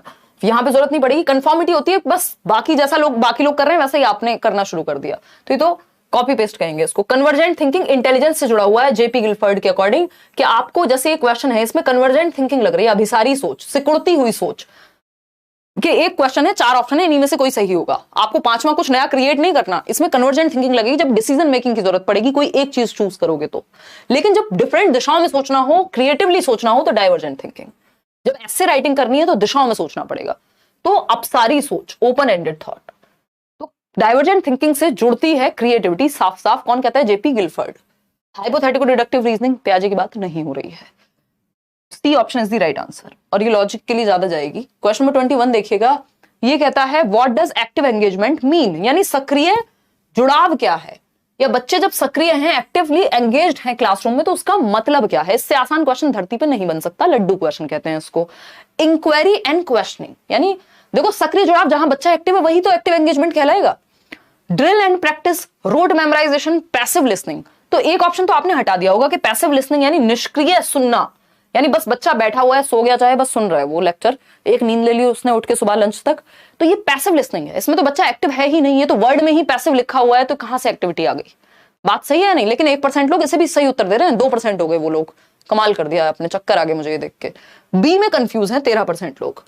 रोट मेमोराइजेशन भी हमें पता है कि रटने में हम बच्चे को एक्टिव नहीं मानते। अब ये नहीं है कि मैंने किताब ले ली सामने और मैं इधर से उधर चक्कर लगा के रट्टे लगा रही हूं तो इसको मैं एक्टिव कहूंगी कि बच्चा एक्टिव है ना। रोट लर्निंग, रटंत विद्या एक्टिव लर्निंग में नहीं आती। ड्रिल एंड प्रैक्टिस और इंक्वायरी में आप लोग कंफ्यूज्ड हैं।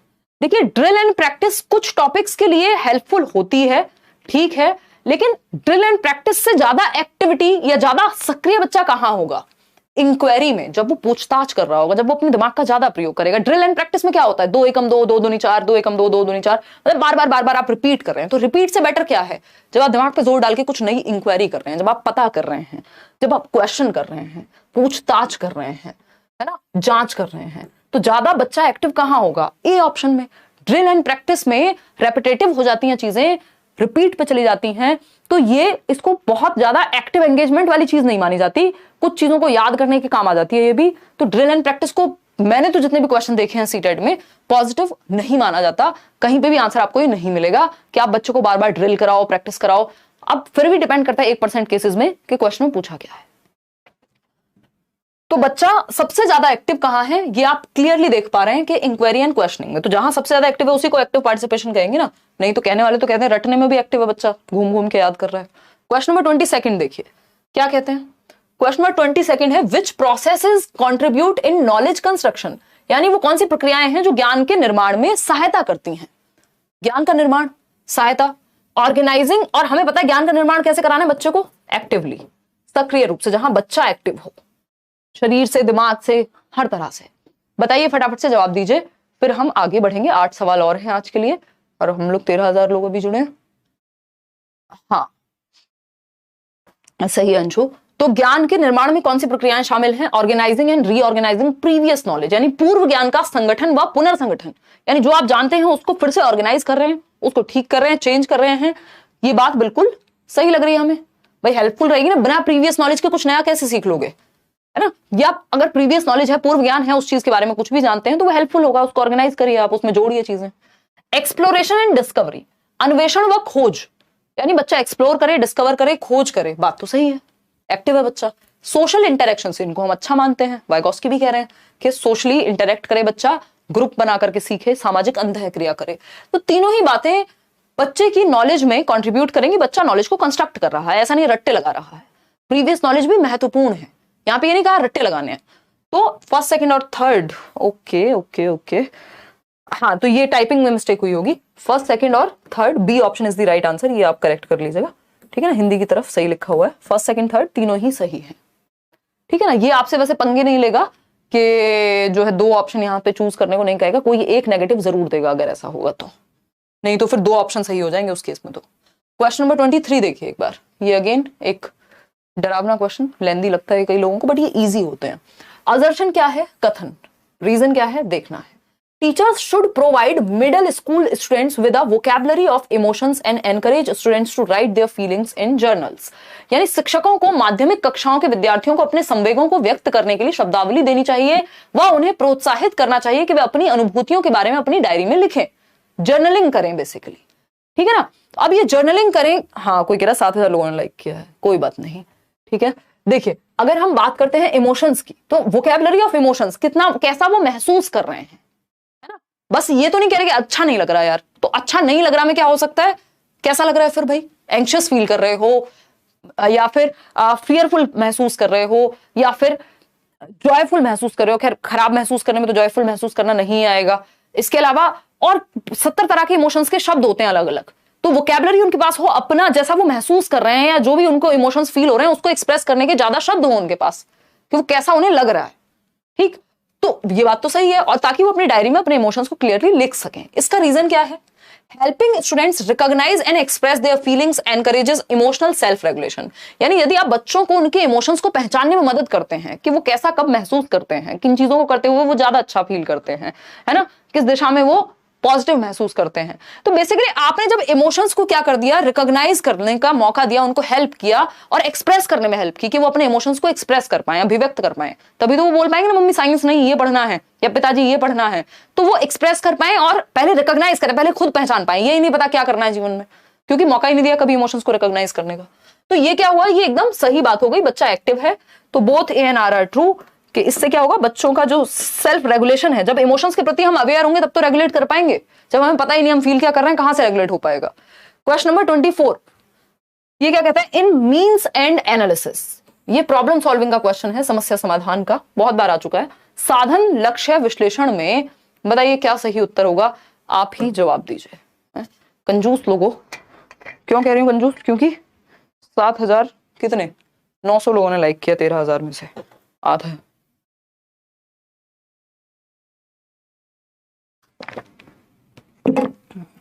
हाफ नहीं है, खैर ये नंबर 5,000 लोगों ने नहीं किया बस।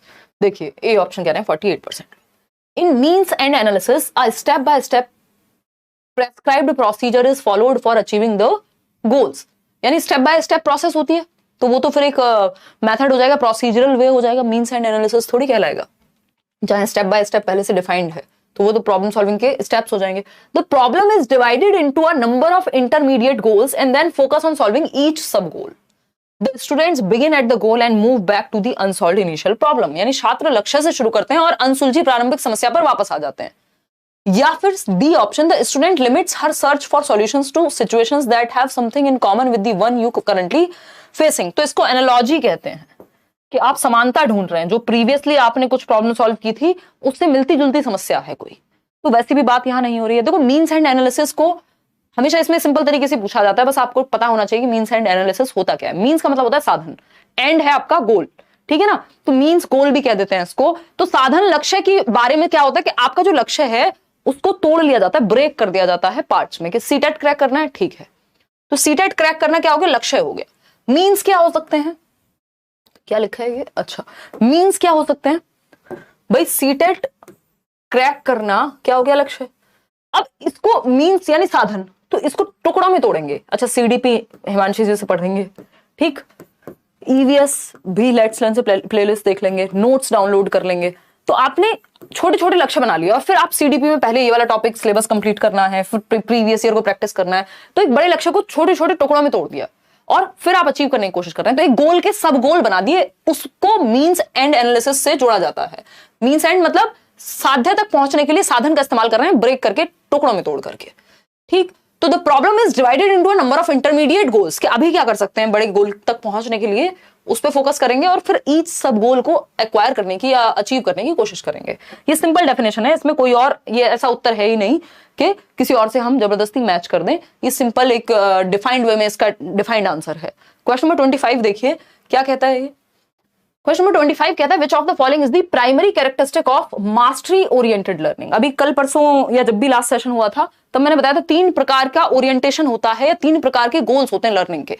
एक होता है परफॉर्मेंस ओरिएंटेड गोल्स, दूसरा होता है मास्टरी ओरिएंटेड गोल्स या लर्निंग ओरिएंटेड गोल्स, तीसरा है फेलियर अवॉइडेंस ओरिएंटेड गोल्स। तो इन तीनों में से जब मास्टरी ओरिएंटेड लर्नर्स की बात हो रही है, जिनका फोकस मास्टरी पे है किसी चीज के, या किसी चीज में पारंगत बनने में है, मास्टर बनने में है, सीखने में इंटरेस्ट है जिनको, तो उनको पहचानना है आपको। They do not set any गोल, इनका कोई लक्ष्य ही नहीं होता। भाई कोई तो लक्ष्य होता होगा कि मुझे मास्टरी प्राप्त करनी है, ऐसा थोड़ी लक्ष्य ही नहीं होता कोई। फिर आता है B option, they believe that ability is stable and permanent. देखो जो मास्टरी ओरिएंटेशन की बात कर रहा है कि मैं इस चीज पे मास्टरी हासिल कर लूंगा, और वो ये कहे कि पहले से ही क्षमता तो फिक्स होती है, तो फिर मास्टरी कहां से हासिल कर लोगे? क्षमता तो फिक्स होती है, या तो होगी आपके पास या नहीं होगी, मास्टरी की जरूरत ही क्या है? फिर तो आपको पता है सब कुछ या नहीं है। तो ये भी गलत है। एबिलिटी फिक्स नहीं होती, फ्लेक्सिबल होती है, इंक्रीमेंटल होती है। ये क्वेश्चन भी पूछा जा चुका है कई बार। बढ़ाया जा सकता है क्षमता को उस पर काम करके। दे believe that bad luck is the cause of failure. देखिए कोई भी समझदार व्यक्ति या कोई भी अप्रोच, जो चीज आपके कंट्रोल में नहीं है, अगर लक एग्जिस्ट भी करता है तो आपके कंट्रोल में नहीं है, तो आप उस चीज पे फोकस नहीं करते लर्निंग गोल्स में, है ना। फिर आता है D option, they are focused on learning and motivated to understand the concepts. बिल्कुल सही बात। ये जो मास्टरी ओरिएंटेशन वाले बच्चे होंगे वो किस पे फोकस करेंगे? लर्निंग पे फोकस करेंगे, क्योंकि वो उनके हाथ में है। And motivated to understand the concepts, और वो मोटिवेटेड है कि कॉन्सेप्ट्स को समझे, नंबर अपने आप आ जाएंगे। पहले ये वही वाली बात है कि एक्सेलेंस के पीछे जाओ, कामयाबी झक मार के पीछे आएगी। याद कीजिए 3 इडियट। तो ये मास्टरी ओरिएंटेशन वाला गोल है वो उसका, कि अगर आपको नॉलेज बहुत अच्छी है तो इवेंचुअली बाकी चीजें भी अच्छी हो जाएंगी। ठीक है जी शालू, चलिए खैर D option is the right answer. आगे बढ़ते हैं क्वेश्चन नंबर 26 पे। आज सबसे मुश्किल क्वेश्चन किसको क्या लगा है वो आप कमेंट्स में बताएंगे, इसके साथ साथ कि कितना आपने स्कोर किया है। अभी बचते हैं 4 question. After a reading activity, एक रीडिंग एक्टिविटी हुई है क्लासरूम में। Roshni encourages the students to reflect upon what did you learn about yourself as a reader today. Roshni क्या है? एक क्लास टीचर हो सकती हैं या सब्जेक्ट टीचर हो सकती हैं। What abilities is she promoting, मतलब क्या है? पढ़ने की गतिविधि कराने के बाद एक रीडिंग एक्टिविटी हुई, ग्रुप में पढ़वाया या फिर अलग अलग बच्चे ने पढ़ा खड़े होकर के 1 बाय 1, है ना। इस प्रश्न पर मनन करने के लिए प्रोत्साहित किया है। क्या प्रश्न है? आपने अपने पाठक होने के बारे में क्या सीखा? मतलब बच्चे को रिफ्लेक्ट करना है, प्रकाश डालना है कि उसने अपने पाठक मतलब एज अ रीडर उस स्टोरी से क्या सीखा, ये नहीं पूछा। आपने अपने रीडर होने पे क्या सीखा, मतलब आपकी स्पीड कैसी रहती है जब आप पढ़ते हैं, आपका प्रोनाउंसिएशन कैसा रहता है, आपका इंटोनेशन यानी आपकी टोन में जो उतार चढ़ाव है वो कैसा रहता है, या आप कैसे रीडर हैं, पढ़ के कितना समझ पाते हैं, ये सब बच्चा ही तो रिफ्लेक्ट कर पाएगा। अब इस रिफ्लेक्शन में सिर्फ थिंकिंग नहीं लगेगी, मेटा कॉग्निशन लगेगा, क्योंकि थिंकिंग अबाउट थिंकिंग। डायरेक्टली सिर्फ ये नहीं पूछा स्टोरी में क्या लिखा था, आपको 70 और चीजें देखनी पड़ेंगी, रिफ्लेक्ट करना पड़ेगा, एनालाइज करना पड़ेगा, पता करना पड़ेगा क्या पूछा जा रहा है। तो ये मेटाकॉग्निटिव एबिलिटीज में आता है। ये मैंने नोट्स में दिया हुआ है लास्ट सेक्शन में। अधिसंज्ञान या परासंज्ञान कहते हैं, बियॉन्ड कॉग्निशन। ये सिर्फ मेमोराइजेशन याद थोड़ी करना है इसमें तो सोचना पड़ेगा, निकालना पड़ेगा डीप में जाकर के। ये कोई पता थोड़ी आपको कि वो पढ़ते पढ़ते उसमें लिखा था कि आप कैसे रीडर हैं, ये पढ़वाया था आपसे। नकल की बात ही नहीं हुई, रटने की बात ही नहीं हुई। तो बाकी के 3 ऑप्शन तो वैसे इतने नेगेटिव है, यहाँ तो आपको उत्तर नहीं भी पता होता तब भी आप मेटाकॉग्निशन तक पहुंच जाते। क्वेश्चन नंबर 27 देखिए एक बार। अगेन ये भी 4 क्वेश्चन आ गए मुझे लग रहा है एक ही सेट में, और ये लेंथी लगते हैं कई लोगों को, तो इसकी प्रैक्टिस करना जरूरी है। कथन क्या है? A classroom built on Vygotskian principles. भाई वाइगॉस्की से कम 5 क्वेश्चन आ गए इसमें, मिनिमम 4 तो 100% है। 5वां भी हो सकता है, एक आध मैंने मतलब मिस कर दिया हो, उस चीज पर बात ना कर पाए हो हम। लेकिन अभी आप देख रहे हैं प्याजे और वाइगॉस्की भर भर के पूछे जाने लग गए हैं। या तो प्याजे से 4 क्वेश्चन दे देगा या वाइगॉस्की से 4 दे देगा, प्याजे से 2 दे देगा। तो ये बड़ा अपने आप में डेडली कॉम्बिनेशन हो गया कि सिर्फ 2 थियरीज आपकी 6 नंबर 7 नंबर तक लेके जा रही हैं। वो एक सोशियो कंस्ट्रक्टिविस्ट वाला भी था। तो मैं देख रही हूँ 5 क्वेश्चन के करीब 30 में से बड़ा नंबर है सिर्फ एक टॉपिक से।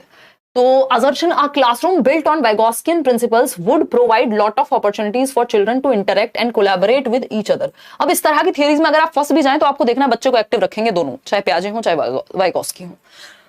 तो वाइगॉस्की के सिद्धांतों पर आधारित कक्षा कक्ष में बच्चों को आपसी अंतःक्रिया व सहयोग करने के बहुत से मौके मुहैया कराए जाएंगे कि बच्चे एक्टिवली एक दूसरे को हेल्प करके सीखें, ऐसी अपॉर्चुनिटी मिलेगी। बिल्कुल सही बात है, बच्चा एक्टिव है, इतना तो आप समझ ही गए, तो ट्रू हो गई बात। रीजन क्या है इसका? Learning is a social activity, group में सीखने की बात हो रही है, आप देख पा रहे हैं, और लर्निंग एक सोशल एक्टिविटी है जिसकी थियरी का नाम सोशियो कल्चरल अप्रोच है, वो तो कहेगा ही। तो बात तो सही है, तो दोनों बातें सही हो गई, ज्यादा टेंशन लेने की बात ही नहीं है। A option.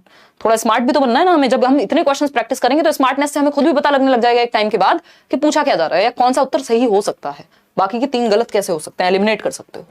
A teacher should address the errors and mistakes made by students in the process of learning, यानी सीखने में होने वाली गलतियों और एरर्स को, त्रुटियां और गलतियां लगभग सेम ही बात है, तो एरर्स एंड मिस्टेक्स को आप कैसे एड्रेस करेंगे, उनको डील करेंगे एज अ टीचर। इग्नोर कर देंगे, इग्नोर करके तो सुधरने नहीं वाली, कुछ सुधर भी जाएंगे तो कुछ तो रह ही जाएंगे इग्नोर्ड ही, तो फिर आपके होने का फायदा नहीं हुआ। Minimising them through punishment, punishment का अधिकार आपसे छीन लिया गया है राइट टू एजुकेशन एक्ट 2009 में, जिसमें कॉर्पोरल पनिशमेंट, आप बच्चों को मुर्गा मुर्गी आंखें दिखाना, ये सब नहीं चलेगा, ठीक। Minimising them through negative reinforcement, reinforcement punishment दोनों ही तरीके खराब तरीके हैं, कंस्ट्रक्टिविज्म में एक्टिविटी पे फोकस होता है। Working out appropriate strategies to induce cognitive conflict, यानी बच्चों में संज्ञानात्मक द्वंद्व पैदा करने के लिए उपयुक्त रणनीतियां सोचना, मतलब अगर गलतियां हो रही हैं बच्चे से, मान लो कोई गलती हुई है, तो उसको उस कॉन्फ्लिक्ट तक पहुंचाना कि कहीं तो गड़बड़ है, जब उसको रियलाइज खुद से हो, वो वहां तक पहुंचाना बच्चे को। एप्रोप्रिएट ऐसी स्ट्रेटजीज इंड्यूस करना कि आप उससे 2-4 क्वेश्चन पूछ रहे हैं उसकी गलती पे, उसने कोई जवाब दिया, फिर आपने और उसके आसपास के सवाल पूछे, तो आप उसको अपने आप द्वंद्व तक पहुंचा रहे हैं, जहां वो अपने आप कंफ्यूज होगा, उसके दिमाग में आएगा यार कुछ तो गड़बड़ है, तो वो सीख पाएगा ठीक से। तो D option is the right answer over here. आगे बढ़ेंगे क्वेश्चन नंबर 29 पर। क्या कहता है भाई 29? देख रहे हो, लेंथी क्वेश्चन है, इनकी प्रैक्टिस अगर कर लोगे तो जल्दी सॉल्व हो जाएगा पेपर। क्वेश्चन नंबर 29 कहता है choose the example that illustrates intrinsic motivation. एक है बाह्य अभिप्रेरणा जिसको एक्सटर्नल मोटिवेशन या एक्सट्रिंसिक मोटिवेशन कहते हैं, कुछ लोग इसको नेगेटिव भी कह देते हैं। इंट्रिंसिक मोटिवेशन या आंतरिक अभिप्रेरणा को इंटरनल मोटिवेशन कहते हैं। इंटरनल में रीजन बाहर नहीं होगा मोटिवेशन का, और एक्सटर्नल में रीजन अंदर नहीं हो सकता। समझ पा रहे हैं ना बात को? तो निम्न में से वह उदाहरण चुने जो आंतरिक अभिप्रेरणा को दर्शाता है। आंतरिक का रीजन बाहर नहीं मिलेगा, सबसे आसान तरीका है अगर आपको 1 नंबर ढूंढना है, बहुत ज्यादा दिमाग ना लगाए बिना, कि रीजन बाहर नहीं होगा उस ऑप्शन में। Shalu works hard to be first in the class so that she can dominate others. Reason बाहर है, दूसरों पे आधिपत्य जमाना है। रीजन क्या है? एक्सटर्नल है, तो ये तो एक्सटर्नल मोटिवेशन हो गई, एक्सट्रिंसिक ना कि internal. Reena completes her project work so that she gets first position. Reason बाहर है कि फर्स्ट आना है, मेडल लाना है, एक्सटर्नल हो गया ये भी, हमको चाहिए internal. Rani is working on a given assignment to avoid punishment. इसका भी रीजन बाहर है कि पनिशमेंट से बचने के लिए। ऑप्शन तो एक ही बचा, अब ये तो सही होगा ही, 5वां थोड़ी लिखाएंगे कहीं। Urmil researches on her project because the topic interest her. Reason बाहर नहीं है, अंदर है, क्योंकि रुचि है उस टॉपिक को पढ़ने में। तो ये इंटरनल मोटिवेशन है जिसका रीजन बाहर नहीं मिलेगा आपको। तो D option is the right answer. Urmil अपने प्रोजेक्ट पर शोध करती है क्योंकि इस विषय में उसकी रुचि है। अब ऐसा नहीं कि रिसर्च बाहर की दुनिया में नहीं हो रही है, उसको डिग्री नहीं मिलेगी, बट द रीजन इज कि उसको इंटरेस्ट है इसलिए कर रही है। कोई टीचर बन रहा है और टीचर बनना चाहता है, उसके लिए तैयारी कर रहा है, चाहता है जहां आ गया मतलब इंटरेस्ट है, रीजन चेंज हो गया। रीजन इंटरनल है तो इंटरनल मोटिवेशन है उर्मिल का किसी प्रोजेक्ट पे काम करने का। तो D option is the right answer. आगे बढ़ेंगे, और हमें बच्चों को इंटरनल मोटिवेशन के लिए ही प्रोत्साहित करना है। क्यों? क्योंकि हमें सिखाना है कि learning for the sake of learning, यानी हम सीख रहे हैं क्योंकि हमें सीखने में इंटरेस्ट है। आगे बढ़ते हैं क्वेश्चन नंबर 30। ये अगेन आप 3 इडियट से इसका बहुत अच्छा उदाहरण निकाल सकते हैं। जब वो राजू श्रीवास्तव, नहीं वो कौन, कोई तो उसमें है ना, आर माधवन, जब वो बोलते हैं अपने पिताजी को, जो लेक्चर देते हैं वो, कि एक छोटा कैमरा होगा, छोटी गाड़ी होगी, छोटा घर होगा, व्हाटएवर, बट खुश रहूंगा। उसका रीजन क्या है? वो इंटरनल हो गई मोटिवेशन, कि उस काम में आपको इंटरेस्ट है चाहे पैसा कम मिल रहा है। ठीक है जी। अगर हम बात करते हैं क्वेश्चन नंबर 30 की, तो finding that a lot of students in his class have difficulty in standard English and do not speak in his class. A middle school English teacher encourages that students to express themselves in whatever language they are comfortable. He then builds on students' thinking and helps them to learn other phrases to enhance their skills. Which perspective is the teacher's pedagogy rooted in? Pedagogy का मतलब क्या है? Science of teaching, art of teaching, way of teaching. तो एक बच्चा है, यह देखते हुए कि उनकी कक्षा में बहुत से छात्रों को मानक अंग्रेजी में कठिनाई होती है, यानी एक स्टैंडर्ड इंग्लिश बोलने में दिक्कत होती है और वह कक्षा में बात नहीं करते। अब क्योंकि वो इंग्लिश में सब बात कर रहे हैं और एक बच्चा है जो कंफर्टेबल नहीं है, कुछ बच्चे हैं जो कंफर्टेबल नहीं है इंग्लिश में, तो वो बात ही नहीं करते, चुप बैठे रहते हैं क्योंकि अंग्रेजी नहीं आती। एक माध्यमिक विद्यालय यानी 6 से 8 की बात हो रही है, हालांकि पेपर 1 में आया हुआ क्वेश्चन है तो इससे आपको ज्यादा अंतर पड़ता नहीं है। माध्यमिक विद्यालय के अंग्रेजी शिक्षक छात्रों को जिस भी भाषा में वे सहज महसूस करें उसमें खुद को अभिव्यक्त करने के लिए प्रोत्साहित करते हैं कि कोई बात नहीं, हिंदी में दे दो जवाब, या जो भी भाषा आती है उसमें जवाब दो, कोई जरूरी थोड़ी है। इसके बाद वह छात्रों की सोच को बढ़ावा देते हुए उनके कौशल को बढ़ाने के लिए अन्य वाक्यांशों को सीखने में उनकी मदद करते हैं। अब वो मातृभाषा से इंग्लिश सिखाने की बात कर रहे हैं, तो ये कौन सा पेडागोजिकल टूल है? हम सोशियो कंस्ट्रक्टिविज्म को फॉलो कर रहे हैं, जहां पे सामाजिक रचनावादी दृष्टिकोण, जिस समाज, जिस परिपेक्ष, जिस संस्कृति से बच्चा आ रहा है उससे उसको जोड़ रहे हैं और एक्टिव रख रहे हैं। बिहेवियरिस्टिक में तो रट्टा लगवाने की बात कर देते हैं। Psychodynamic approach as such pedagogy में यूज होती नहीं है, जहां थेरेपी वगैरह की बात आएगी वहां आएगी। साइकोसेक्सुअल बात बराबर ही है क्योंकि दोनों फ्रॉइड वाली ही थियरीज हैं। आज शाम में मैं बैच में डिस्कस भी किया था ये कि आजकल ये ऑप्शन जरूर देने लग गया, तो आपको समझ जाना है साइकोडायनेमिक लिखा हो, साइकोसेक्सुअल लिखा हो, साइको एनालिसिस लिखा हो, यानी मनोलैंगिक विकास का सिद्धांत साइकोसेक्सुअल, साइकोडायनेमिक मनोगत्यात्मक, या फिर साइको एनालिसिस मनोविश्लेषणवाद, तीनों बात एक ही है। और आपके पेपर से इसका कोई ताल्लुक है नहीं, बस आपको भटकाने के लिए दे देगा। 99.9% ऑफ द केसेस में ऐसा हुआ नहीं, फ्रॉइड पे अलग से क्वेश्चन नहीं आया, बट ऑप्शंस में अब ऑनलाइन पेपर में और ज्यादा ऑप्शंस आने लगे हैं, लेटेंसी स्टेज दे देगा, तो आपको वो एलिमिनेट करने में मदद हो जाएगी यदि आप ये 2-3 बातें याद रख लेंगे कि इस थियरी का हमारे यहाँ कोई खास संबंध है नहीं। बिहेवियरिस्टिक अप्रोच ही होगी नहीं क्योंकि बच्चा एक्टिव है, बच्चा एक्टिव है तो सामाजिक रचनात्मक दृष्टिकोण है ये। आउट ऑफ 30 कितने ठीक हुए हैं वो आप कॉमेंट सेक्शन में बताएंगे। सबसे मुश्किल कॉन्सेप्ट या कहीं आपको दिक्कत हुई वो आप बताएंगे, मैं एक बार कमेंट भी पढ़ लूंगी कल क्लास होने से पहले। और किसी भी बैच में आपको अगर एनरोल होना है, बीपीएससी के भी बैच में एडमिशन अभी ओपन है, सीटेट बैच में भी, डीटीपीएसबी में भी है ना, पेडागोजी स्पेशल में अब नहीं है। और ये पीडीएफ भी आपको होपफुली जल्दी ही मिल जाएंगे यार सारी। लाइक शेयर सब्सक्राइब आप कर दीजिएगा। कल मिलेंगे, कल हम चाइल्ड सेंटर्ड जो एजुकेशन है उसके टॉपिक को डिस्कस करेंगे। और धन्यवाद आज के लिए, थैंक यू सो मच। 24 थोड़ा हार्ड लगा, 24 सभी को मुश्किल लगा, इसका मतलब 30 out of 30। Like share subscribe आप कर दीजिएगा। अगर आपको सेशन पसंद आया हो, मैं 24th क्वेश्चन एक बार देख लेती हूँ, कई लोग लिख रहे हैं कि मुश्किल लगा है उन्हें। वाओ,